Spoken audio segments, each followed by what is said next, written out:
নজর রাখবো পরবর্তী খবরের দিকে। অল্পের জন্য প্রাণে বাঁচলেন ফারুক আব্দুল্লাহ। 20 বছর ধরে এই মুহূর্তের জন্য অপেক্ষায় ছিলেন, এমনটাই জানিয়েছেন আততায়ী। জম্মুর একটি বিয়ের অনুষ্ঠানে এই চাঞ্চল্যকর ঘটনা ঘটে। অনুষ্ঠানে উপস্থিত অতিথিরা হাতে নাতে ধরে ফেললেন ওই আততায়ীকে। প্রশাসন সূত্রে জানা গিয়েছে এই ঘটনায় অক্ষত রয়েছেন ফারুক আব্দুল্লাহ।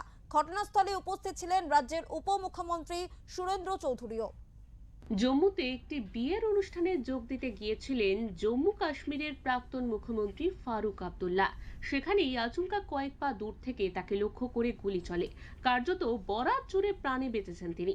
পুলিশ জানিয়েছে অল্পের জন্য বড় সড় দুর্ঘটনা থেকে রক্ষা পেয়েছেন জম্মু কাশ্মীরের প্রাক্তন মুখ্যমন্ত্রী।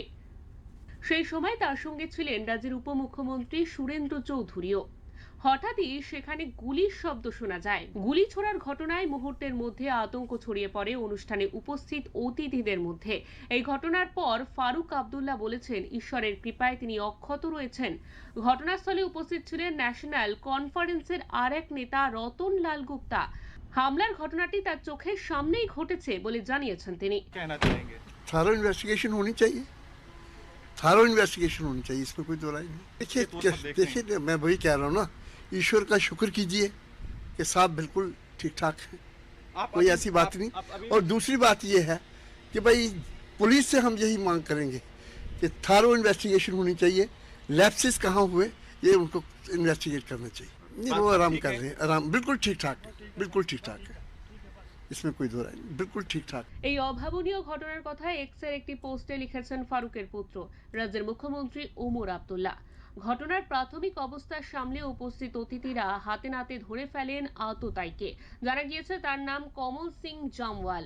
ঘটনাস্থলের ভিডিওতে দেখা গিয়েছে গুলি চালানোর পরই অনুষ্ঠানে উপস্থিত লোকজন তার উপর চড়াও হন, মারধর শুরু করেন।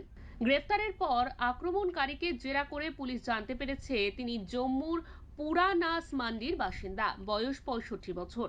ধরা পড়ার পর আততায়ীকে নির্বিকার থাকতে দেখা গিয়েছে। তিনি জানিয়েছেন গত 20 বছর ধরে এই মুহূর্তের জন্য অপেক্ষায় ছিলেন। কি কারণে তিনি গুলি চালিয়েছেন তা এখনো স্পষ্ট নয়। পুলিশ ইতিমধ্যে তাকে জিজ্ঞাসাবাদ শুরু করেছে। নিরাপত্তা ব্যবস্থার মধ্যে এমন ঘটনা ঘটায় প্রশাসনের তরফে তদন্ত শুরু হয়েছে। এই ঘটনাকে কেন্দ্র করে জম্মুর রাজনৈতিক মহলেও চাঞ্চল্য ছড়িয়েছে। পুলিশ জানিয়েছে ঘটনার সব দিক খতিয়ে দেখা হচ্ছে। ব্যুরো রিপোর্ট ওঙ্কার বাংলা।